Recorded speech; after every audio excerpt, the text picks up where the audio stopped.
Yo, y'all are tripping if y'all don't like that new Snaps music. That shit is fire. I don't know how that started. I love it too, though. I could have listened to that for about 5 more minutes.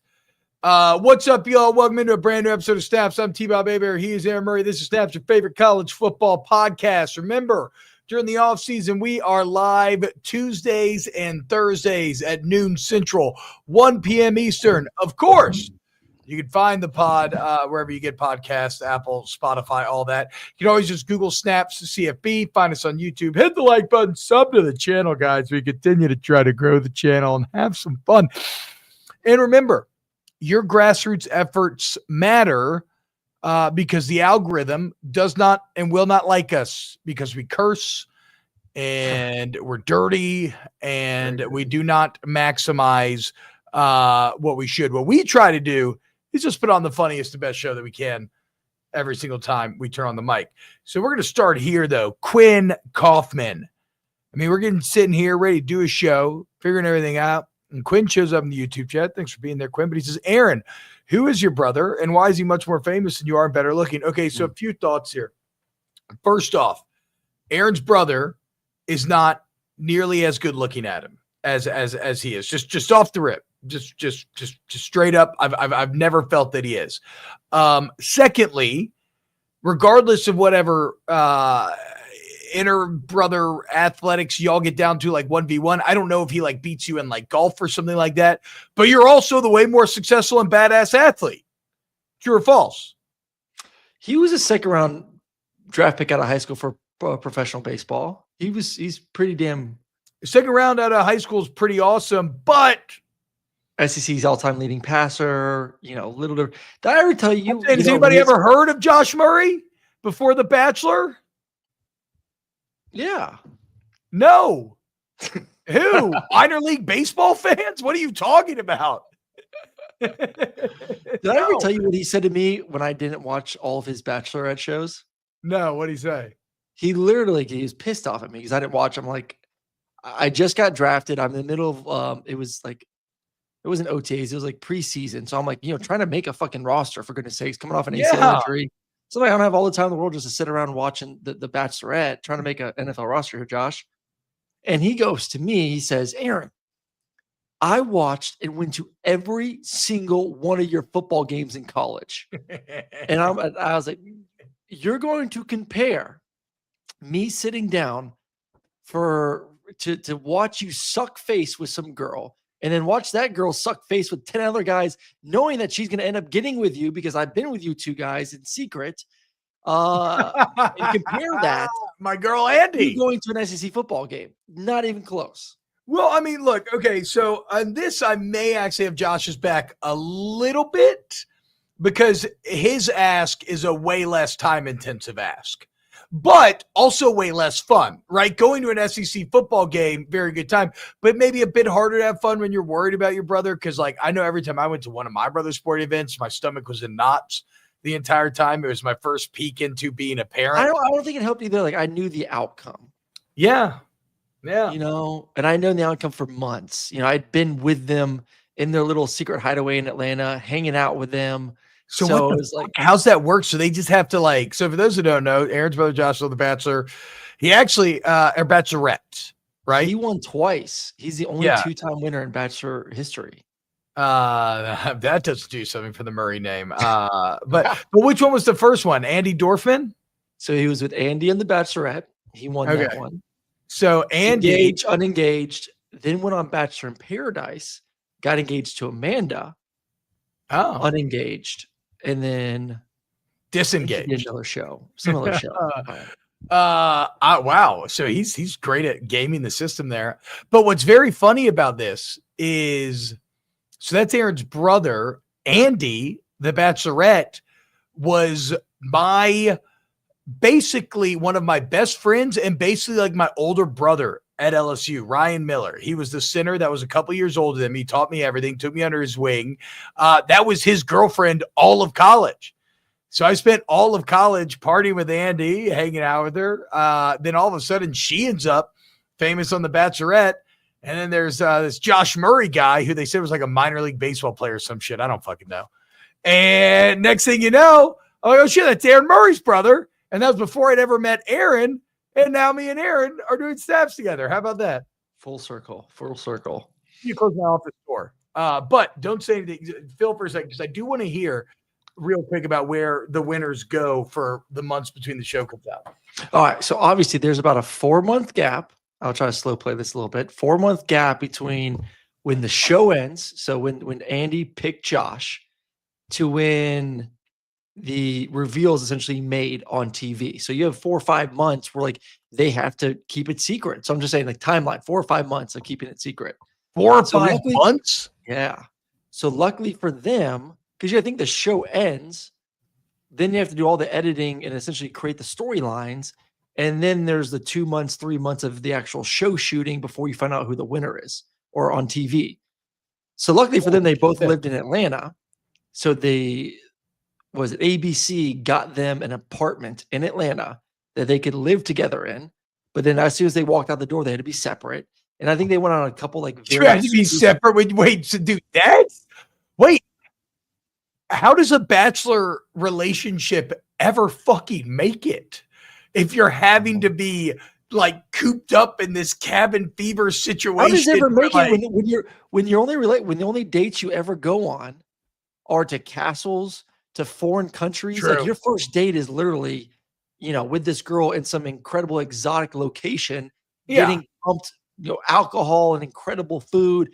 And then after all that, it's like, okay, now we're just going to put you in a tiny apartment for 4 months. And there is no more great meals. There's no more traveling the world. There's no more of this glamour life. And you guys got to kind of get to know each other for 4 months. So you kind of get the good, the bad, and then we'll bring Jordan on. We'll ask Jordan. Him and his wife seem to be. I was going to say that makes that all the more incredible. Any of those relationships that did end up making. I was actually a huge Bachelorette fan for many, many years, and then, like everybody else, eventually one day you're just kind of like, I've seen this same shit 18,000 times on this show before. And so it's my time to move on. Now I'm not saying that's a fault of the show, right? Because like there's always a new generation of watchers that are going to come in, but you have your fun with it. And then eventually you end up moving. Is Josh married now? Heather wants to know. Josh is single. He's a great, great uncle. Great uncle. So we'll see. He's your grandpa's brother? He's I'm just kidding. Yeah, fucking idiot. He needs to stay single. It's good for the real estate game, all the MILFs. I was about to say, explain this. Why is that good for the real estate game? Well, Josh, for the longest time was trying to figure out what he wanted to do post fame.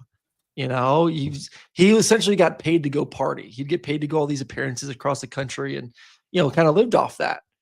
And eventually he's like, okay, you got to get a real job eventually. So he's got into real estate. I said, you put your face on a billboard in Atlanta, the divorcees of Buckhead will be calling for you to sell their home. And it's starting to work out now. Oh man. Does he have any stories? Any open legs in an open house? Any openings and then closings as well? Yeah, exactly. Well, whatever, guys. The bottom line is that Aaron's way more badass than his brother Josh. Okay, thank you. And I'll fight whoever. I still want to hook your sister up with my brother. Which one? My oldest sister, Ryan. Yeah. The one I met. Yeah. She's out in California now.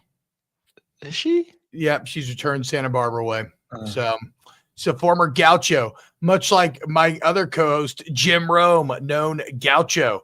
I was trying to suck up to him and talk about the Gauchos, and I said they were in the A10, which is actually the Atlantic 10, which is on the opposite side of the country. Apparently they're in the Big West. I don't know shit about college basketball, and now I'm trying to have to fake it on the Rome show every day. How's it going?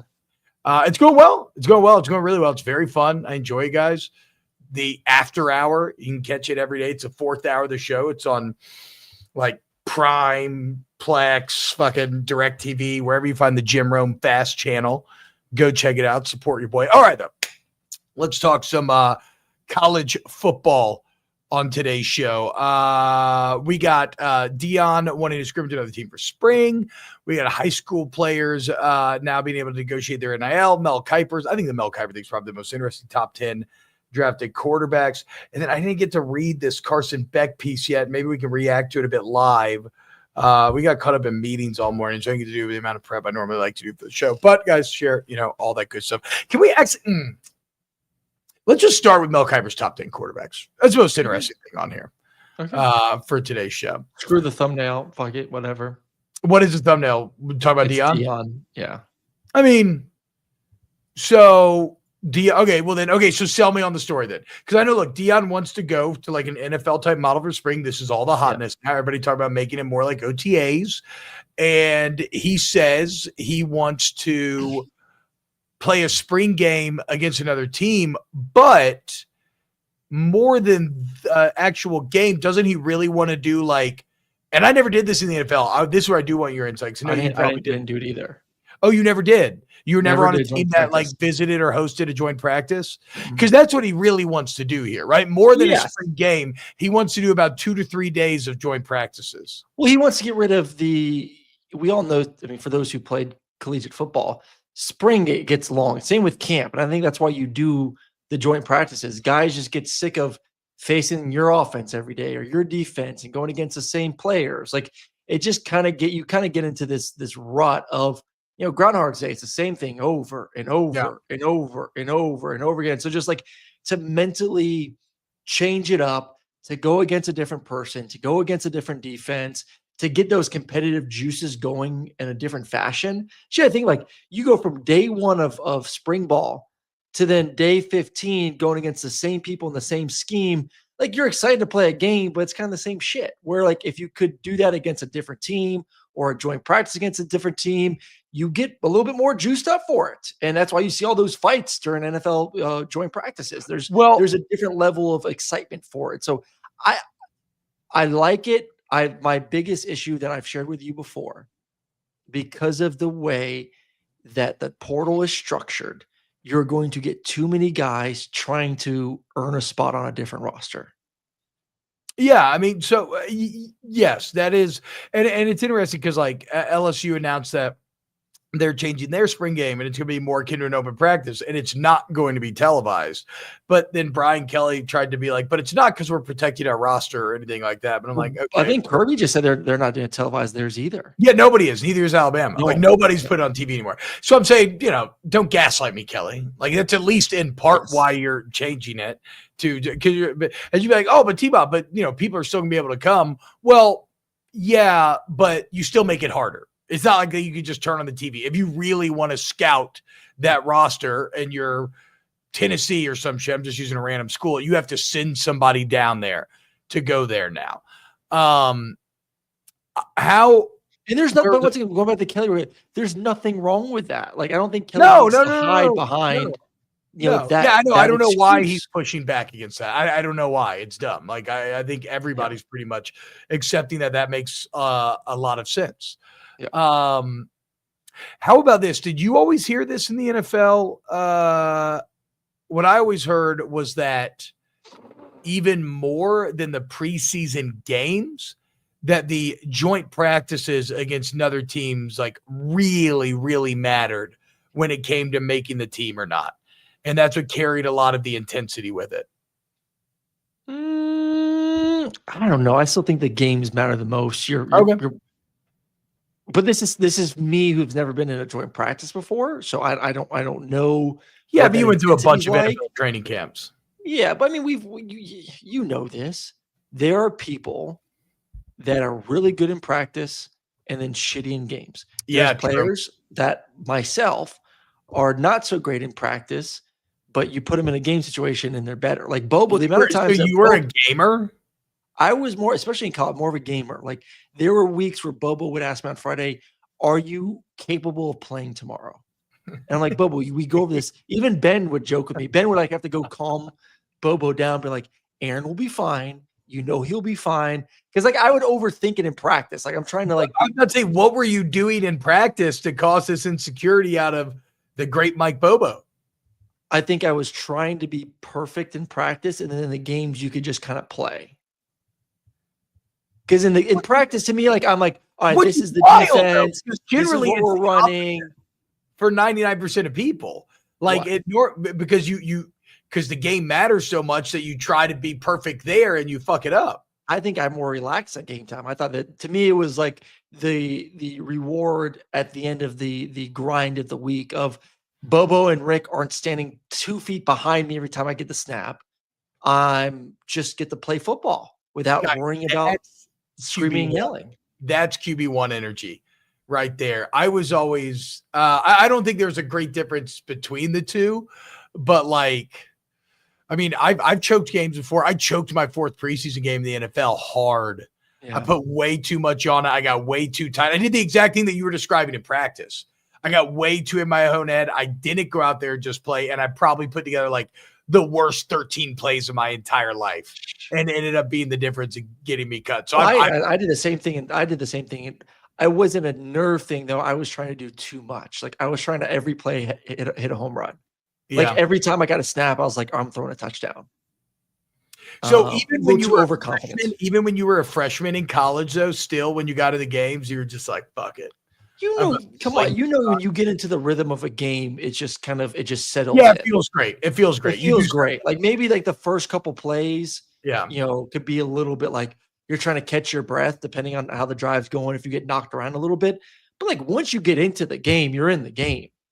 That's true. And you never really do that at practice. To your point, I've never considered that. Like you never let go in the same way in practice because a game is so immediate and you have to move on to the next play. You literally can't hold on to anything. Whereas in practice, the demand isn't as great. And so your mind can wander a bit more. Yeah. I thought there was more demand in practice. Bobo would fucking rip me in practice. I mean the demand of like you have to focus on this next play. But I guess you're saying that's greater. I guess for me though, in an actual game, it was like you literally didn't have time to think about anything else because you were huddled up, lined up. You weren't repeating plays. You weren't having to listen to the coach in your ear. So I feel more what you're talking about. It sounds like Bobo was on your ass though. You know, I mean, like coaches say, they want to make Monday through Friday more difficult than Saturday. Yeah. I felt like the week was more difficult than Saturday. Once again, I felt like I survived the grind of all the film, all the practice, all the screaming, all the cussing, all the yelling, and now I can just go out there and play a football game. And then all of a sudden, Bobo was my best friend. Yeah, you were making him look good, dude. Unlike these new quarterbacks. Yeah, fucking making him look like shit. Come on, Carson. Blame the quarterback, not the coach. So going back to what Sanders wants to do, he put it out there that he would like to practice against a team. And Fran Brown from Syracuse, really one of the best stories in all of college football last year. Who did Syracuse end up going quarterback wise? Did they end up landing anybody? I know they were in on a lot of people after Kyle McCord is now leaving. I'll figure it out. But Fran Brown basically said, I'm down. And this would be cool. This would be cool. This would be cool for those players. Like you said, you break up the monotony of spring, test yourself against an opponent that's at or around your level. They got your boy Ricky Collins. From LSU. Yeah. Nobody else though? No. Okay. Ricky small transfer portal class. Ricky might, I mean, which is funny because when Fran Brown got there, that's how he built everything up at first was through the portal. Yeah, only 7 guys through the portal, him being one of them. See, so Deion also saying that he's not worried about players being lured away, though, saying, quote, everybody's moving to stop spring games. I don't know why. You're not going to stop anybody from leaving your program by not having a spring game. If you want to save money, just say that. The kid's already gone. They already reached out and contacted somebody else. They're already gone. So Deion's coming from an even more cynical view, saying that the spring game means nothing. You've already been tampered with. The players that are leaving are already leaving. That's kind of interesting. Nah, but it goes to the film. I think that's the biggest thing. If I'm a coach, Yeah, if a player is 1 foot in, 1 foot out, he may be looking to go somewhere, but if he doesn't get a great deal or doesn't like the university he gets an offer from, but say you're a kid that's at Tennessee and you want to go somewhere else, you have a great spring game that is televised, teams are able to see it, and all of a sudden Alabama's calling you, LSU's calling you, Michigan's calling you. A little bit different than pre-spring, you trying to field some offers without really much tape. So I do think there's a sense of secrecy that these coaches are trying to maintain by not having it. And once again, like, I'm for it. I don't care. Like, good for you guys. Did we truly get much out of the spring game? I've always said this. The spring game to me was a celebration that you finish spring. It's a good opportunity for fans to get back on campus, to see the team a little bit. Beautiful Saturday in the South, especially. Have some fun. Go to a good dinner. Like, that's what it was for. Yeah. I never really got much out of it. Well, I would say this, and it's maybe it's because you played right away, but I do remember when I was trying to position myself as the starter going into my redshirt sophomore year, that spring, and maybe even the year before. Like, as a younger player, I think there can be some value in terms of. I don't think you won or lost a position battle in the spring game. No, but I do remember one year we had 2 weeks of spring practice, then we had spring break, then we came back and had 2 more weeks of spring practice, which, like, who the fuck did that schedule? That is dumb. And I remember when we got back, I really struggled in practice, but then I kicked ass in the spring game, and I was basically told, like, thank God for that spring game because everybody was down with you. But here's the deal in spring football anyway. Nobody has ever won or lost a job in spring. No. Spring to me is like qualifying for a NASCAR race where it just decides pole position for battles that'll be decided in camp. Like, I started 3 years at LSU. I never entered camp as a starter. Not once. Had to win it in fall camp every single time. So yeah, I got no issue. Again, and most of these schools are still doing something fun for the fans.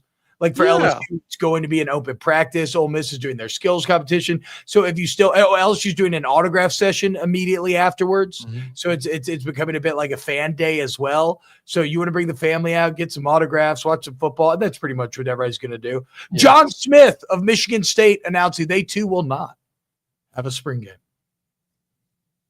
Whatever. Bye-bye spring games. Bye-bye. Yeah. They're gone. It is what it is. Real quick before we continue our football. It sucks for me. I enjoyed covering them. I had no more. Oh yeah, you did get to it's a pretty cool experience covering them. You got to be on the field with the coaches. I know. I'll be on the field for the UFL in a couple weeks. I had to get my mind right for UFL games. I can't wait. I can't wait to watch you. So are you doing sidelines or what are you doing? I'm doing sidelines with Eric McLean. We're both double teaming the sidelines. Hell yeah, man. I'm excited. Make sure you remind all of us so we can all watch and support you and love on you while you're doing that. Mm-hmm. Who knows? Maybe now that I got Rome, fucking ESPN will finally take me seriously. Probably not, though. Probably ESPN. Blake Walsh says TBob has to decide. I'm an NC State fan. Look like we're going to hire Will Wade for basketball. What are your thoughts on him as former LSU coach? Real quick basketball searcher and his March Madness is in the air. Will Wade is an incredible fucking basketball coach. He took over an LSU program that was god awful, immediately led them with a winning record, and then three tournament appearances in the next 4 years, SC championship, blah, blah, blah. He went to McNeese, a small school in Louisiana that was 11-20 when he got there, before he got there. Year number 1, they went 30-4. They made the tournament. This last year number 2, they went 27-6. They made the tournament. Will Wade's fucking incredible. Like, you should be beside yourself excited if you hire Will Wade to be in charge of your basketball program. To make one more side sports sojourn, Aaron, how's your SEC baseball fanhood coming along? First 4 tonight for basketball. We're working on it. You didn't go to a game? Well, there's fucking crazy storms. No, I didn't go to a game. Okay. Well, then do you know at all what's happened to A&M? Yeah, they went from 1 to none. Yeah, they're not ranked. All right. So Bo Molinari, great supporter of the show, daily chatter. We love him. Resident A&M fan. And, unfortunately, Texas A&M Number one team in the country before the season has completely imploded and cratered. There is hope, though, Bo. LSU did something similar last year before recovery, but that recovery is going to have to come sooner rather than later. All right. Mel Kiper's top 10 draft quarterbacks. And we're going to start. There's a new number one on the list, Aaron, and it is interesting, and it shows you, I believe, that Kiper knows what he's doing because it is completely at odds with all the other coverage that's been coming out, as Cam Ward has been jumped by Shedeur Sanders. Shedeur Sanders, your number one quarterback for the upcoming 2025 NFL draft. I don't think he is. I think Cam's one. Would I be surprised? No. And I think the one good point, I think Shedeur said this actually over the past month or so, is from the HBCU, took over, turned it into a winning program, went to Colorado, and then in a short time turned that into a winning program. If you're an NFL team picking early, you need a guy that knows how to turn around your franchise. Like, who has been, like, to me, I was like, I never really thought about that. Like, I thought he made a really good point. Like, hey, man, draft me. I have proven now at two very different places that I can turn around programs. Colorado was horrendous. The worst college football season of all time based on points per game difference, and turned them into a bowl team this past year. In 2 years did that. So, like, I think about it, okay, I like with offensive line issues. So I think I'm, the problem I'm at now, T, is I don't love either. So it's still hard for me to sit back and say, oh, they deserve to be a top 5 pick. Oh, they deserve to be a top 10 pick. I don't think either of them deserve or top 10 talent, top 15 talent, maybe even top 20 talent.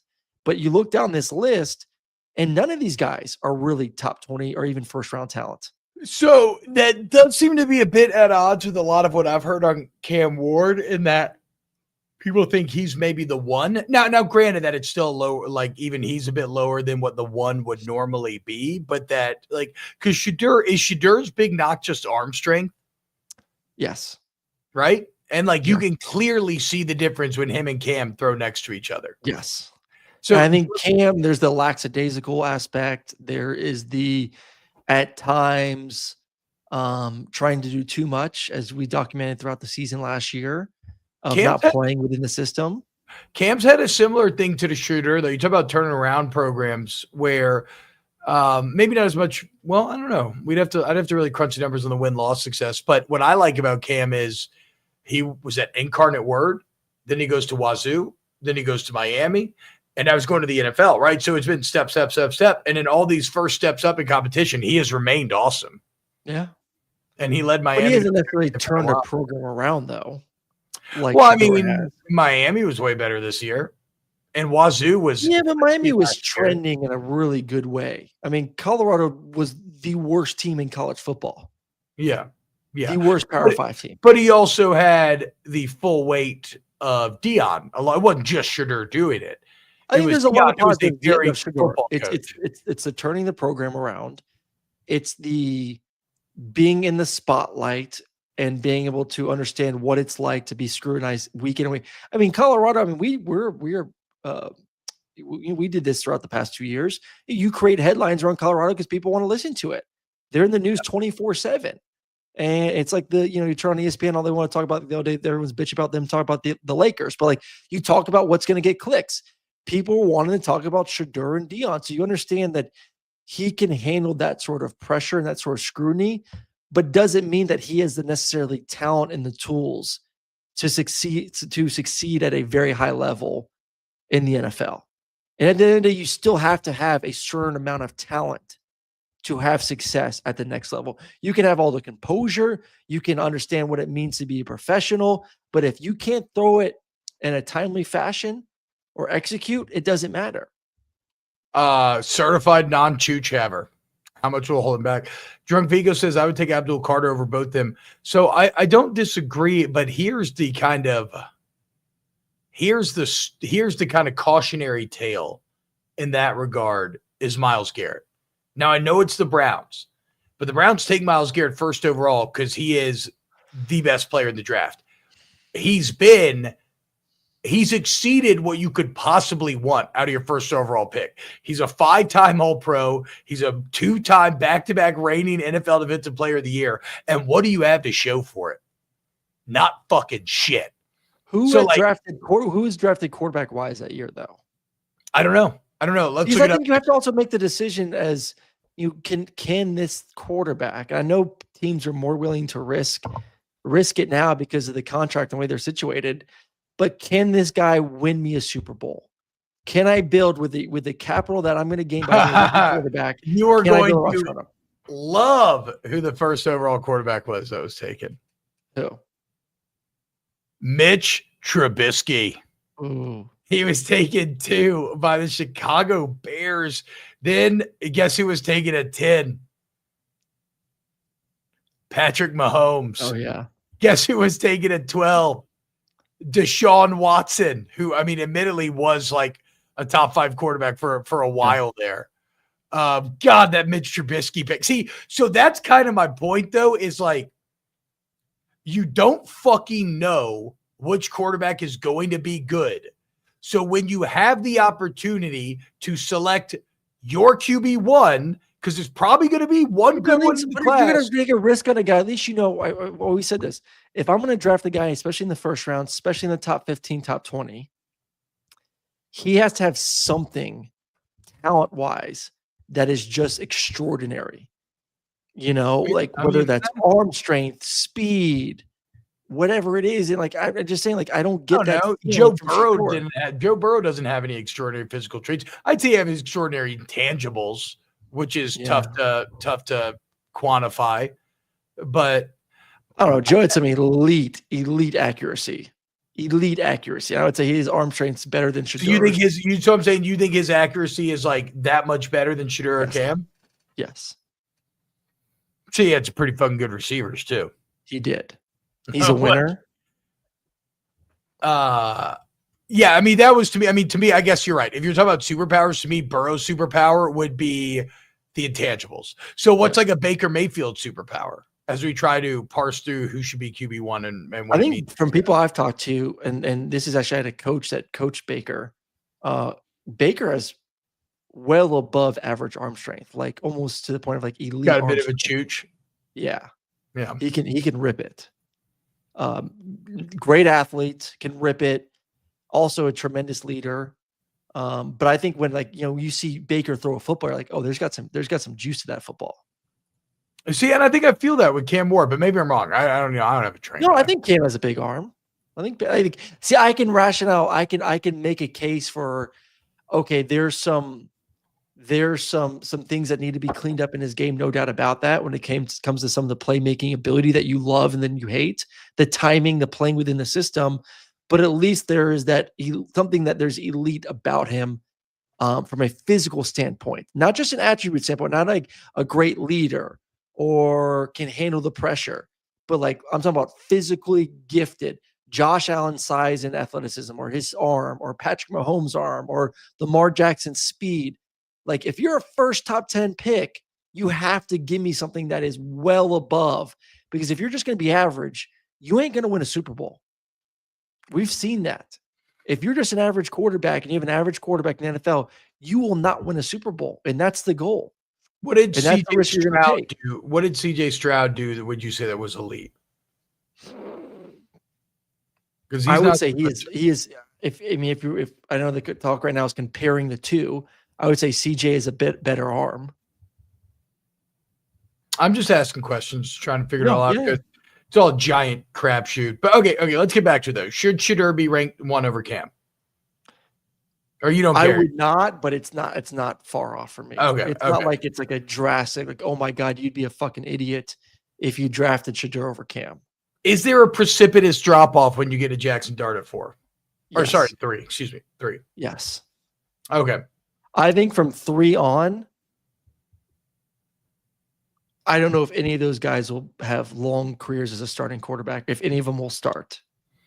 Yeah, I mean, so 3, 4, it's 5. Hard for me to sit here and say that Jackson Dart, Tyler Shuck, Will Howard, Kyle McCord, Jalen, maybe Jalen because of the athleticism, maybe Dylan Gabriel, Quinn Ewers, Riley Leonard.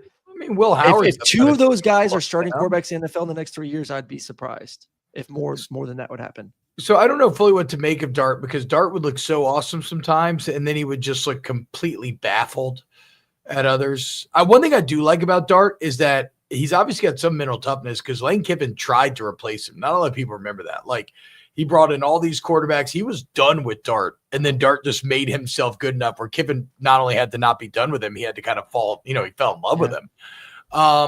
Tyler Shuck, I wrote Will Levis 2.0 here, which you called exception to. I guess I just mean in that Shuck is someone where there's not a ton of accomplishment on the college football field, but is he the closest to a physical superpower on this list? I just see people like highlighting his film, like one play, and be like, oh my God, like, look at this. Wait, hold on. I do that too sometimes too on my mic. I think you hit the mute button on the back. Look at it. Is it red? Talk. No, talk. You hit it again. Hello. Yeah, there you go. You're good. There we go. No, he's good. Once again, like it's where he's going to get drafted, probably anywhere between the second and mid to third round. That tells you that there's not a major belief that this guy is going to have a long starting career. He may get an opportunity depending on where he goes. Let's just be honest. It's a shitty draft class. I don't want to draft a quarterback this year. Why would you? So out of this grouping, your Dart, Shuck, Will Howard 5, Kyle McCord 6, Milrose 7, Gabriel 8, Ewers 9. Insane to think about the amount of money Ewers left on the table and going pro. Riley Leonard 10, Curtis Rourke. I mean, I know this is crazy because his season was so bad. But if you don't think Will Howard or Kyle McCord can be elite quarterbacks, at least Jalen has a superpower. See, I was going to say my flyer would be on Will Howard, because first off, he's got a pretty good raw physical skill set in terms of the athleticism combined with the ability to throw. But what I remain so impressed with Will Howard is the toughness test that he passed in taking over that program, knowing what the expectation, like Aaron, I know throwing to the best receiver in the country. Okay, I mean, again, does that knock Joe Burrow? Like, I don't know. Like, I'm not knocking Will. I'm just saying, like, he doesn't have a superpower. That doesn't. But I'm saying no. But I know that. But I'm talking about taking a flyer. Brock Purdy wouldn't have a superpower under you could say now in retrospect, like, well, actually, it's processing, but you didn't know that when he was coming out of college. Yeah. So to me, it's like I do kind of ascribe to the idea of like, if everybody's just kind of in this muddled mess, I'll take the guy who has good athleticism, who was a champion, but more importantly, the context of like, it's actually going to be hard. Will Howard's not going to be drafted high enough to have more pressure on him in the NFL than he did in college. Like, he may have more personal pressure because you want to make it a career, and that's very intense. And certainly I've said in the past that like I was more nervous for NFL preseason games than I was any college game, despite playing in like very important ones. But like what Will Howard had to deal with and assuming the Ohio State mantle, Ryan Day's job on the line, really everything on the line, all the $30 million worth of investment, the entire fan base's mental health and psyche, an entire state, entire school. And he put that all on his back coming from Kansas fucking State. Yeah. And then went and did it and played his best football when it mattered most. Like, that's enough for me to take a shot on Will Howard, maybe over all these other guys. Where would you put Jalen then? I don't know, man. It's tough for me because I think my own bias comes into play now because I hyped up Jalen so much. Yeah. And I was so wrong that I think it leads me to being maybe even more down on him than others. But I mean, you're all right. Ohio State was stacked. So you could be like, oh, well, TBob, he was also like, any given Saturday better than almost every opponent he played. But, probably the case for Milroe as well on those Alabama rosters. Yeah. Definitely the case for Dylan Gabriel on the Oregon rosters. Definitely the case for Quinn Ewers on the Texas roster. Not the case for McCord. Not the case for Shuck. I just think Milroe has some fundamental issues that we highlighted throughout the season that you hope can continue to be worked on, because there's arm talent. I mean, let's not question that. Like, Jalen Milroe can throw the football. Yeah. He can throw the piss out of a football, and he's going to be one of the best athletes on the field. His issue was a processing and just basic fundamentals of where your feet are in conjunction to where you're trying to execute that play. It was all over the place. Big year for DeBoer, dude. Big year for DeBoer to prove, because like I thought he would have been able to help Milroe figure that all out. And it did not happen at all. So that's where it becomes a question. Is that a DeBoer issue or a Milroe issue? And probably with DeBoer's resume, you would say it points more towards Milroe, but that's going to be up to DeBoer to prove next year. I agree. Are you going Cam 1 though? You asked me. I'm going Cam 1. Are you going Cam or Shedeur for 1? I'm going Cam because he has, I think, the raw better physical skills. Yeah.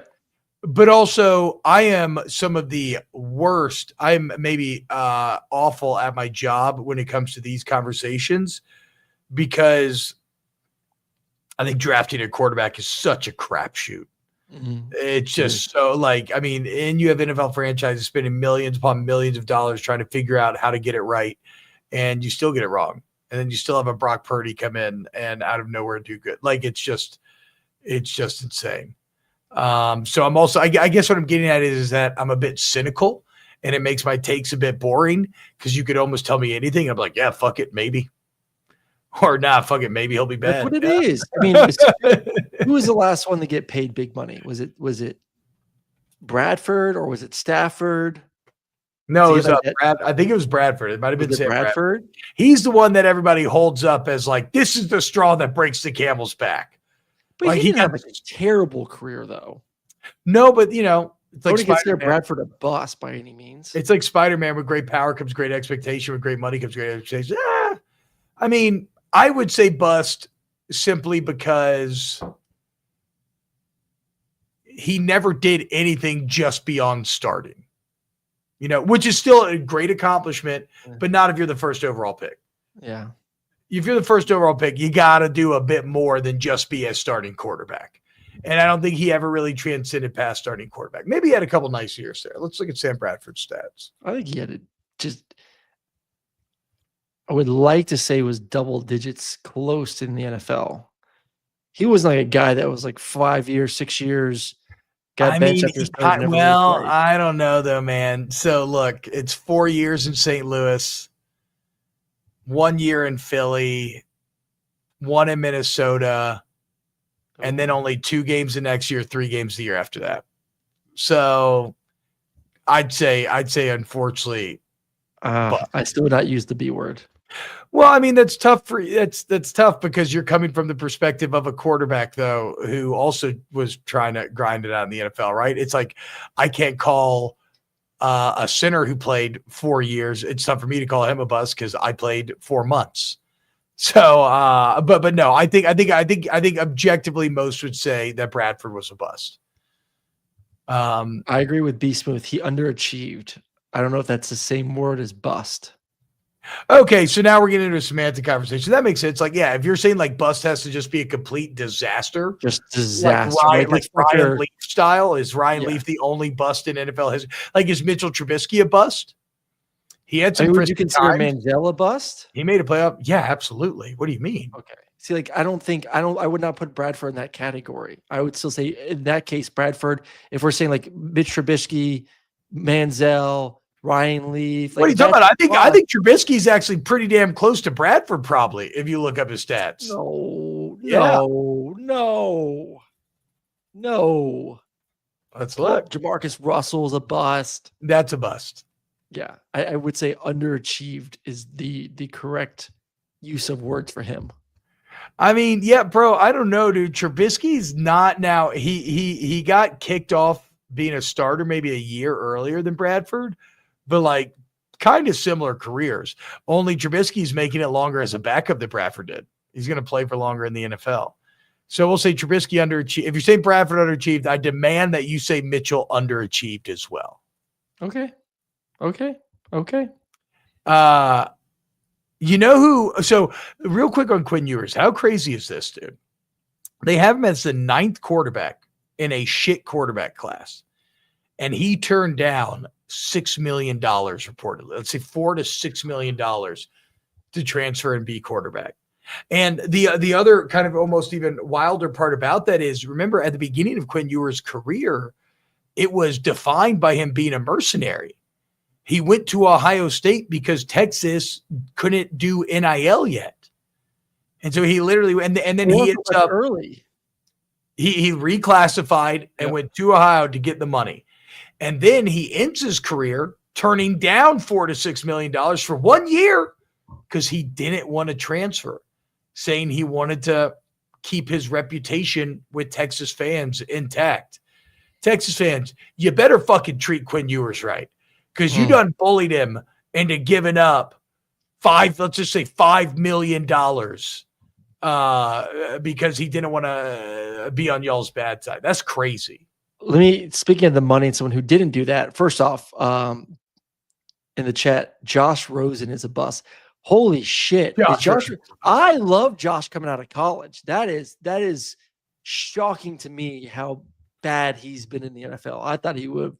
I thought he had a lot of really good stuff to him. So is he even still playing? Is he on a roster? Well, I saw, if I can find it, I saw an insane TikTok the other day about Josh Rosen and his mom and where it all went wrong. I don't know. I'll look if he's still. I'll see if I can find out. We can do some reckless journalism. God, he was. I liked him coming out a lot. Where would you? So a year ago, and I'm going to bring this back because I think you want to talk about Carson a little bit in this chat. Carson Beck probably would have been the 5th quarterback taken off the board. So he would have been a top 15 pick in the NFL draft. Where would Carson be on this draft board?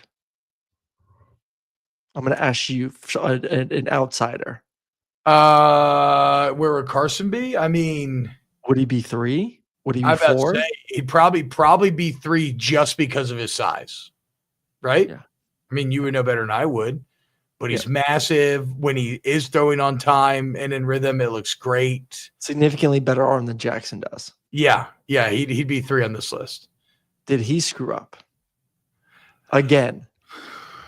He would have been a first round. Well, but no, we got to think about the UCL. He screwed up a year ago. We got to think about the UCL though, because the UCL does significantly change the math on that. Like maybe he wouldn't be 3 with the UCL, right? And it wouldn't be $4 million for 1 year, likely. I know when we were talking about it like 2 months ago, you're like, oh, Carson's probably, if he does leave, can be a 4th round draft pick. But now I sit down and look at this draft class of quarterbacks. It's just so bad that if you do have a superpower, a team may take a chance on you. You know what's crazy though is that one of these guys is going to end up being good. Yeah. I like to believe that it's going to be Riley Leonard. No. Yeah, dude, because he's so big, he's like Josh Allen. He's huge. Don't fucking who started that nonsense? What? Someone started saying that during the playoffs. Some announcer was comparing Riley Leonard to Josh Allen, and I'm just like wanting to throw up every time they Riley Leonard, better college player than Josh Allen. True or false? True, 100% true. I just like Riley Leonard's plucky energy. He just looks like a little 8-year-old boy that got stretched into a 6'5", 240-pound man. And he just seems so sincere and kind. How big is he? You're the one that told me he was that big. Well, you thought he was like 6'1". I'm like, he's not 6'1", but he's also not 6'5". I don't know, dude. Look it up. What does it say? Oh, he's not even the top 11 for quarterbacks on ESPN. I don't know. Whatever. He just seems so positive and so happy all the time. And he has such a cherubic little face. No, I feel you though. In terms of like, just like, I mean, Jalen Milroe would feel like maybe the guy that could break out because he has the close 6'4", 215. Thank you. And 215, he's bigger than 215. He's definitely This is combine numbers. Okay, he's not bigger than 215, but he can get bigger than 215. He can definitely get bigger than 215. Anyway, there it is. Your top 10 quarterbacks 2025 draft. Kind of a shit class. Well, I mean, it makes sense. Like, was this a great year for quarterbacks in college football? Not really. Yeah, true. Who do you cheer for in the NFL, Aaron? Do you care about like any of your teams draft anybody? Like, I want to see the Saints draft Ashton Genty if he's on the board, or Ted Arroyo. Who's quarterback for the Saints next year? Bro, they doubled down on Derek Carr. I know. Trust me, Saints fans are apoplectic about it. It's the vibes are. It's not like Spencer played well. No, Spencer sucks too. I'm saying no. I'm saying like the vibes with the New Orleans Saints are just at an all-time low. All-time low. It is sad as shit out here. What are you? Are you an Eagles fan? A Chiefs fan? I would say Bucks and Chiefs. Okay. Oh yeah, that's right. Tampa. So who do you want Tampa to draft? I don't know. I don't follow it that closely. I don't know what teams need in the NFL, to be honest. I don't watch NFL football. Yeah, I feel you. It's like me with the NBA. I'm not going to say I'm really an NBA fan. I'm a New Orleans Pelicans fan. Hey, did you see the Michigan baseball player over the weekend, Aaron? Did you see his celebration? No. Oh, you missed this. Check this out. This is what's his name? Let me see. This is Mitch Voigt. Mitch Voigt. We'll say Voigt. And he had just hit a triple. And look what my guy did. And Benny Casilla scores as well. It's 3. You catch that? And Benny Casilla scores as well. It's 3. Straight up snort the third base line, dude. Snorts the third base line. Oh, that's a bad look, my man. That is a bad look. He celebrated a little too close to the sun, dude. You know, I fucking love it. It's hilarious. But he had to end up, he came out with a notes apology on Twitter. I would like to apologize for my actions on third base yesterday. I made an immature decision in the heat of the moment. The gesture I made does not reflect my character, the household I was raised in. You know, mom was pissed. Or the block M that I represent in any kind of way. I take full responsibility for what I did. I'm truly sorry to those I've negatively impacted by doing this. I love it, but you know, of course can't do it. Can't do it. What about this? Do you remember Whit Weeks celebration? This is like the kind of furthest you can push that without he had it batted down. Let me share this. Share it. Yeah, here we go. So here is Whit Weeks in the Arkansas game. I'll mute it. He forces it to, he tips the ball up, picks it off, gets tackled at the 1, and then watch, he shotguns it. Shotguns the beer. No, that's what I'm saying. No, that's what I'm saying. Like, but they are on the same spectrum, right? No, they're not. What are you talking about? Shotgunning beers leads directly into cocaine. They're absolutely, yes, it does. That's just fact. Talking about? No, what are you talking about? Idiot. How are those not even close to on the same spectrum? One is illegal, one is legal. I don't know if you know. Shotgunning a beer is perfectly legal. Me taking a line of I don't know. Is Whit Weeks 21? Also, if you're in Portugal, I'm pretty sure all drugs are legal in Portugal. We're not in Portugal. Legality argument. I don't know if that plays.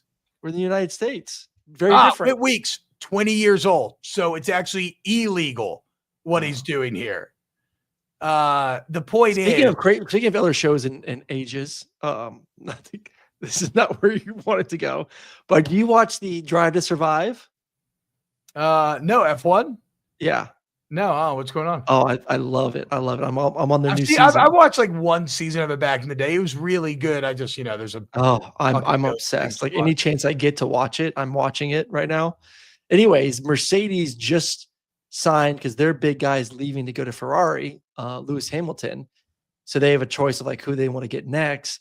And they just signed a kid, 17 years old, What? That where he lives doesn't even have a legal driver's license. What? And he's going to be How do you get into driving? Because I guess through like the go-karting and stuff, like he's an F2 kid, he can do all that, but he can't legally drive on the street, but he can do these races. Is Verstappen still the man? Is that still the big dog? Yeah, he's the big dog. Because when I watched that first season of Drive to Survive, he was kind of coming up. Yes, I'm on like episode 6 of last season, and I tried not to Google to see what the final standings were until after the show. So, but he's still the big dog. Speaking of which, Aaron, speaking of big dogs, I don't know that you're ever going to see a roster like 2019 LSU again. Have you seen this? The money that these cats are making. So here's a little tweet. I'll zoom in because it's in my notes. Joe Burrow signed 5 years, $275 million. Highest paid quarterback when signed. Jamar Chase, 4 years, $161 million. Highest paid wide receiver in the NFL in history when signed. Justin Jefferson, 4 years, $140 million. Highest paid wide receiver when signed. Derek Stingley just signed 3 years, $90 million. Just between those 4 players, only talk about $666 million, but it gets better. Look at this tweet from Jeff Duncan. Damian Lewis, starting guard, $53 million in the NFL. Lloyd Cushenberry, starting center, $50 million. Patrick Queen, starting linebacker, $40 million. Grant Delpit, starting safety, $36 million. And then 15 more Tigers are still in the NFL from that team. In the age of NIL, I don't know if we'll ever see anything like this again. I love those notes you put in Jim Rome's, but you don't put in ours. Fuck you. Dude, are you fucking kidding me right now? You don't get to play this game because I do one fucking show in which I was overwhelmed and we had multiple meetings that stopped me from prepping like I normally do. Do not use the word multiple. It was one meeting, not multiple. No. I had multiple meetings. I had fucking radio meetings and shit. I had a bathroom meeting where I had to play chess and take a shit. Look at this, guys. These are the notes for snaps. Who does all these? These are the notes. These are the notes, guys.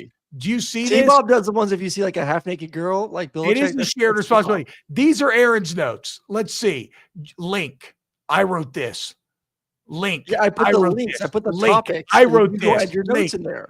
No, you do not. That is a fucking lie. That is a lie. You are not going to gaslight the people into thinking I don't prep for this show. You do prep. I'm not saying you don't prep. And you've done a much better job as of late. Thank you. Of prepping. Thank you. Aaron's a gamer. Aaron's a gamer. Turn the mic on. Show up. Kick ass. Oh wow, Grok estimated with extensions, bonuses, guaranteed money, etc., that all the Tigers from the 2019 team have currently earned around $900 million. How do you use Grok? Is it just on Twitter? Yeah, it's on Twitter. There's like a little Grok button that you can just go ask it things. Gotcha. Okay. Fuck AI though. That's how I feel. I know I'm gonna get left behind. I know I'm a Luddite. I know I'm an idiot, but fuck AI. Okay. Because look, when the robots come for us all, I just want you to know that I stood with humanity. Okay. I was talking about that this morning on my show. Okay. I got blood in my fucking veins, Aaron. Okay. I don't drink oil. I don't rust. Okay. Do I got some brittle knees and shoulders? Yeah. But I got emotions in my heart. I don't compute. I don't speak binary. Okay, I speak English. Tell him. Tell him, T. What, you just love AI now? No. You just can't wait. Did you see the Happy Gilmore 2? Did you see the Happy Gilmore 2? So good. So good. Don't play it though. I think why we're gonna demonetize. Oh, yeah, you're right. I think it kind of doesn't like I don't know if I think it looks good. In fact, I think it's probably going to be a disaster. But probably will be. But what has Adam Sandler's done lately that has been good though?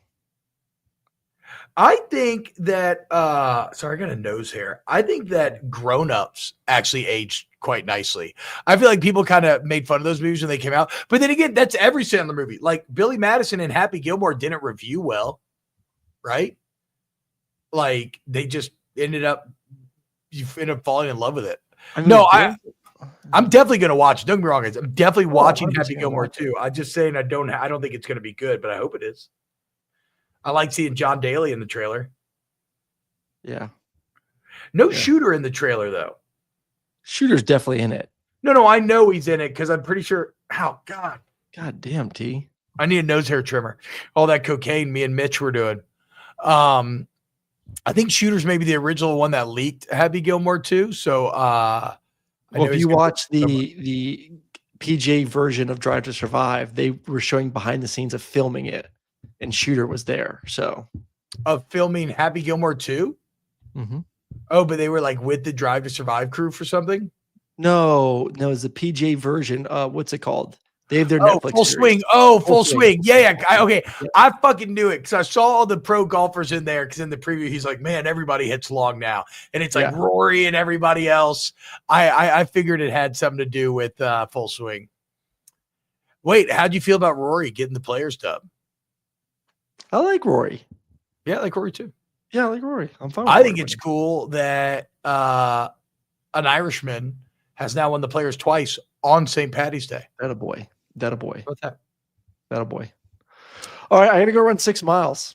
6 miles today. Wait 1 second, Aaron. Before you go, relax. Because you look great, and you showed off you showed us your modeling pictures lately. But you got picked? Here is the question. No, not yet. We're still planning on doing that. But look at those quads there, Aaron Murray. Look at those things. Tell me you don't want a bite of those, okay? Those don't skip leg day. No. Right there. What are you using, like a fucking 5-pound weight, though? It's a 35-pound kettlebell. It's the heaviest they got in that fucking in the gym. Fucking step their game up. I know. Trust me. All right, let's get out of here. All right, Aaron. Yeah, have a great run, guys. We love you. And we'll be back with more snaps on Saturday. Thank you all for